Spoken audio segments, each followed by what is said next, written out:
unity of sex. The problem is rather the way sex is seen as some all-powerful force that can dissolve boundaries and sow chaos unless properly contained. As Janet and I discussed in Love is Sin, in the US, sex is seen as a moral problem, and it's, can produce moral chaos, so it's a moral problem. And in the organization of what Janet and I have termed Christian secularism, morality is conflated with religion. Right? In the US, it's nearly impossible to argue for a morality that is not grounded in religious claims at its base. And religion then is effectively assigned the role of regulating, not just regulating, this is crucial, regulating and rehabilitating sex. Corralled by religion, and especially by religiously sanctified marriage, sex now has the alibi of innocence. So religion regulates as well as rehabilitates sex. It makes it safe. Right? And this, as I said earlier, I'm sort of trying to think through some of these questions of public feelings about fear, and also questions of vulnerability, which a discourse of trauma gives us in a more secular and vernacular. But one of the things I've been thinking about is how we might sort of use some psychoanalytic vocabulary to think about some of the upset that that homosexuality, homosexual sex, and then I'll get to this later, sort of gay marriage poses to sort of certain cultural frames. And earlier I was remarking that as startling as it is to hear Barack Obama sort of imagine an America in which same-sex couples are as valued, as cherished, as admired as heterosexual couples. It's really, and that is startling. I have to mark how startling that is. Yet it's really impossible to imagine him or any other politician saying, sort of sex is good, it does good in the world, being single is great too, and single people should be as admired and valued as people in committed couples, or people that are doing complicated intimacies and the ways in which they're raising children, that's great too. That is really hard to imagine. And so we might think about this, this is perhaps a strange essay to bring in, but it's a 1922 essay by Freud, and sort of that's looking at some specific techniques of defense at work in jealousy, paranoia, and homosexuality. And one of the things he argues, and his argument has been taken up in this essay in ways that are I think have been quite dangerous. But this is an essay in which, among other things, he suggests that some of the anxiety about homosexuality, that it's talking about men, some of the anxiety about homosexuality on the part of men might be a kind of unconscious homosexual desire that they themselves can't deal with, and they sort of hand it off to someone else to hold for them. And when I say that this has had some been used in some ways we might be suspicious of, this is part of the logic that underlies the gay panic defense as a legal defense. Is this something that people are familiar? The gay panic defense, so-called, and it has been used in assault and murder trials in the United States. So it's always a man who's been charged with assaulting or even killing another man, a gay man, and his defense is that this guy made a pass at him. And so he was defending himself in assaulting this man, or defending himself even in killing this man. It has not, generally speaking, it has not worked to get people acquitted in recent years, but it has been used as a mitigating circumstance in sentence reduction. I was panicked, right? I was threatened in my heterosexuality. He hit on me, and it appeals to the homophobia of juries and judges, right? And so there's still a lively debate about whether or not it should be admitted at all. Some judges won't let it into the courtroom anymore. But you can see that this is part of, it's animated by a certain logic that Freud reveals. But I'm actually much more interested in something else. Because one of the things that Freud's suggesting is that there are desires that we may have. He says this elsewhere in the essay. There are desires that we have that conflict with our moral values. They conflict with conscience. We could call it a cultural superego, what we're told is permissible for us to want and desire, right? But these desires are still at work in us. But we actually can't bear the conflict between, the contradiction between those things we actually might want for ourselves and what we're told we're allowed to have. And so in the sort of the mechanism of projection, we take what we can't bear and find disreputable in ourselves, and we hand it over to someone else. Or, because he does also think about mass psychology in his discussion of group psychology and the ego, we can hand it over to whole populations to hold it for us. So it's not we who are bad for wanting these things, it's those other people. And Freud's a bit flat-footed in saying what these men hand off is their actually suppressed, repressed homosexual desires. I'm much more interested in thinking that what we might be handing off is that there are other ways to desire that don't fit into the really highly regulated couple form, right? That is the only box into which to put your desire. So the unruliness of desire gets handed off to the gays, who represent promiscuity, who represent irresponsible sex, who represent the possibility of sex for pleasure, sex unconstrained, right? And so the projection isn't, I'm really secretly gay, I hate them because they're gay. It's actually about a kind of envy that can't bear its envy as such. Because it can't bear what envy reveals, that there might actually be other ways to form intimacies that don't quite fit what they're told they're supposed to do. So there's a handing off. I don't know, I'm still playing with this, but I think it tells us, I do want to think about what would it mean, and this is part of the larger question about what it would mean to create public debates that could actually not feel very good at all, in which we're able to hold on to the contradictions within our own desires. Right? And I think that could start to create spaces. If we can create produce conditions in which we can bear our own psychic contradictions. And I do think that public debates in which contradictions are allowed, not just between two groups, or among three groups, or among four, but within groups and within persons, that could start potentially to sort of work against the kind of violence of projection. And this isn't not just here talking about somehow some sort of the violence of projection, well, big deal. No, because I think that we want to think about the psychic life of politics as well, how it informs and inflames not just policy debates, but actual law that gets passed.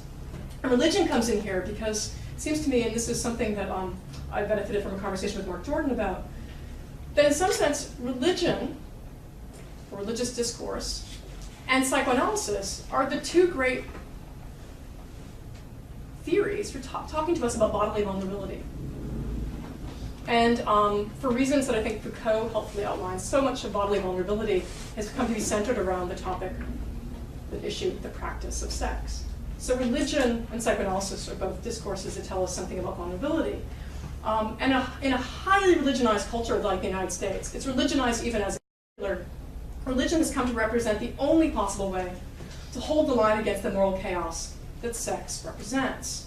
And so I also like to call this, because of also the way in which sex and secularism get conflated, right? Secular forces are also loosening the reins on sex. We could then speak of how religion is brought in as a way to hold back the tide of something I want to call sexularism.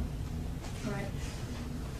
Pun might be slightly better than the jury's one. Now, in numerous instances, the state even yields to religious ideas about good sex versus bad when it passes laws concerning sexual life. This was so in the infamous 1986 holding in Bowers v. Hardwick, which upheld laws criminalizing homosexual sodomy on the grounds that such statutes were in keeping with millennia of moral teaching, or moral teaching meant Judeo-Christian values.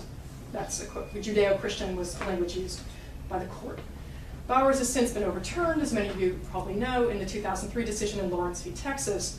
But the Christian secular logic that imports specifically religious claims into the state when it comes to issues concerning sexual life continues unabated, as we can see, for example, in the recourse to religious reasons as somehow sufficient warrant for state opposition to same-sex marriage. And here it's important to distinguish between religious motives, right, and religious warrant, right? It's one of the things that hardline secularists sometimes seem to require is that any actor in public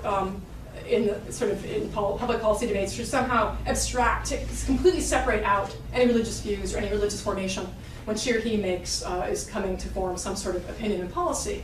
And it seems to me that the requirement that someone would completely abstract his or her religious views seems to be an impossible amputation and quite a limited model of what secularism might look like. Religious motives are not the same thing as religious warrant. Right? Religious warrant would somehow claim that religious reasons are in and of themselves sufficient. You know, in a secular polity, there would need to be secular reasons that would on their own be sufficient, to which religious motives could be perhaps allied, but it would have to be secular. Really, you need secular warrant. Religious motives could be part of informing that. This is a distinction that actually Obama himself tried to make, and made this in a 2006 address at a call for renewal conference, which is about the role of religion in public life.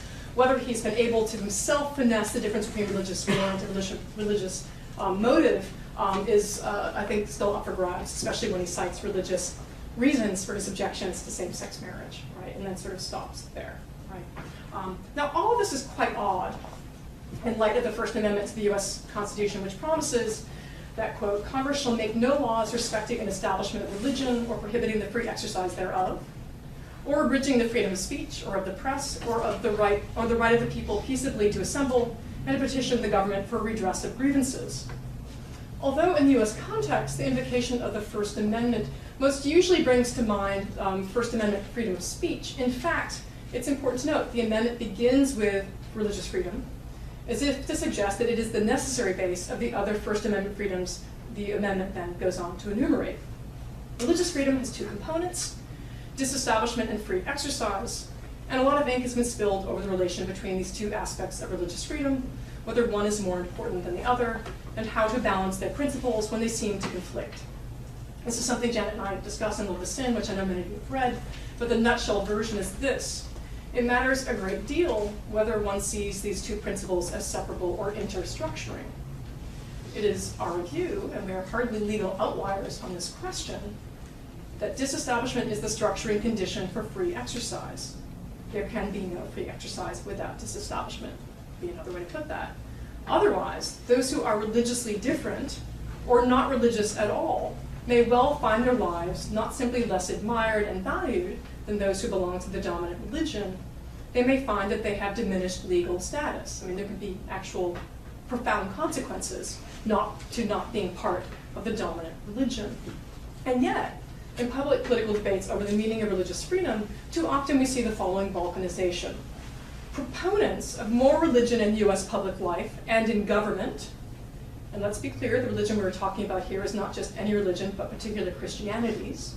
Proponents of more religion in public life lean heavily on the free exercise component, and they underplay disestablishment. So what they get their knickers in a twist about is the idea that government should not be, there are always huge controversies over, for example, Christmas displays.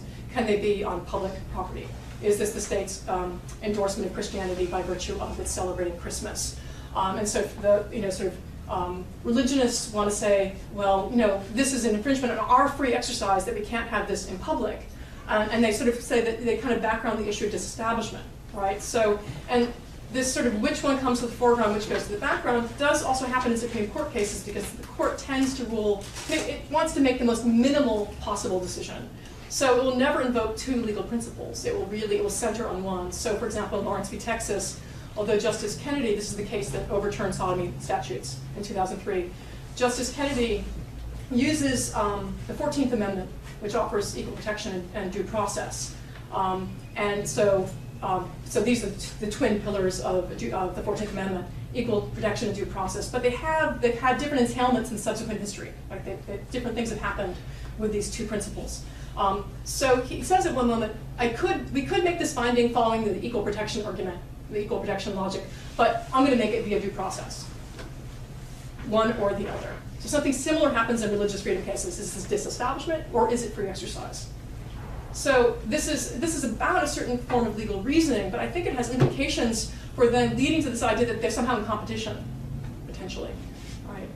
Now conversely, many secularists, not all secularists to be sure, but many, we could even call them secular fundamentalists, stress the absolute separation of church and state and minimize free exercise. Right? They just want no religion in public at all. All right. Now, this balkanization leads to some really unfortunate, situation where it seems as if religious freedom is opposed to secular freedom. So religion and secularism together again as antagonists again, right? So what we see being played out are some long-standing problems, in fact, with the secularization narrative. The secularization narrative, the claim of it is that religion needs to be privatized. There's a moral claim, right? It needs to be privatized so as to put into private divisive social difference that religion represents, and so keep a certain kind of violence out of the public sphere, right? Now, this is a moral claim, it needs to be privatized, that is anchored in some other kind of moralizing claims or normative claims, which is to say, so that religion is irrational, dogmatic,